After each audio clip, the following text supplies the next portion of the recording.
If you haven't run a mile in their shoes, do not comment on their life. Honestly, this is what I believe. কে কি করতেছে বা না করতেছে সেটা নিয়ে আমি খুব কমই মাথা ঘামাই। কে কি করতেছে, কেন করতেছে, এত কিছু ভাইবা আমি কি করব বলেন তো?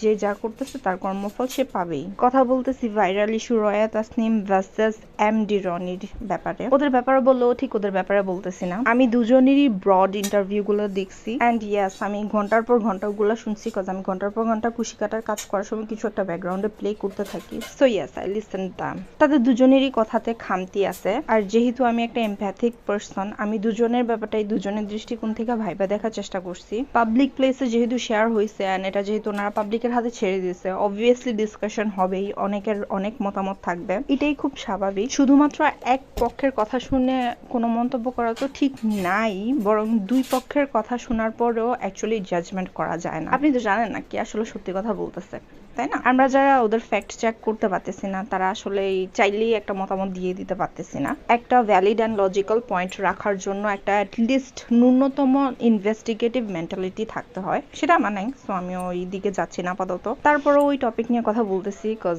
সবাই কথা বলতেছে, আর as a wannabe content creator আমার কিছুটা হইলেও এই ব্যাপারগুলো আমি নোটিস করি আর কি। সো রিসেন্টলি আমার নিউজ ফিডে একটা আপুর একটা ভিডিও আসছে এই টপিকের উপরে। সো আপু খুব ডিফেন্সিভলি বলছেন যে হাজবেন্ড যদি এরকম পজিটিভ হয়, এরকম যত্ন করে, এরকম তককে তককে রাখতে চায়, তাহলে তো আমার ভালোই লাগবে। আপনার কেন ভালো লাগে না? আমার তো ভালোই লাগতো যদি আমার হাজবেন্ড আমার মিনিটে মিনিটে খোঁজ খবর নিত, আমাকে অতিরিক্ত অ্যাটেনশন দিত, আমার বেশি থেকে বেশি সময় চাইতো, এগুলো তো আমি এনজয় করতাম। আমার তো কখনো এই ব্যাপারগুলো বাড়াবাড়ি মনে হইতো না। ওনার মোটামুটি কনটেক্সট এমনই ছিল। Now I don't blame her, she can have her own opinion and she can say what ever she wants in her own video, and I agree.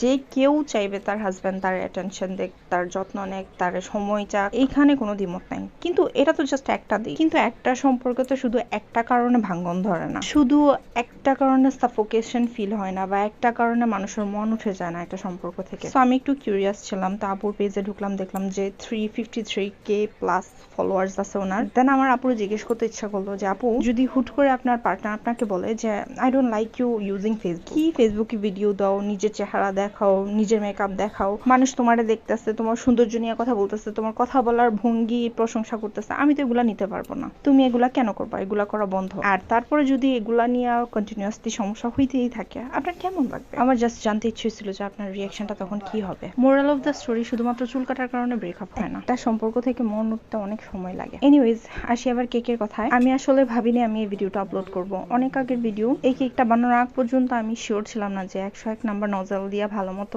গোলাপ ফুল করা যায় কিনা, কিন্তু আমি ট্রাই করছিলাম বিকজ নিগার আপু খুব সুন্দর সুন্দর গোলাপ বানায় এই নজলটা দিয়া। So I had to try, and মাশাআল্লাহ আসলে হইছিল। অ্যান্ড আমি শিওর এখন আমি আরো ভালো গোলাপ বানাইতে পারবো এই নজল দিয়ে, যদিও এই গরমে আমার কোনো ফ্লোরাল কেক বানানোর ইচ্ছা নাই। And thanks for listening my bok bok. Bye bye.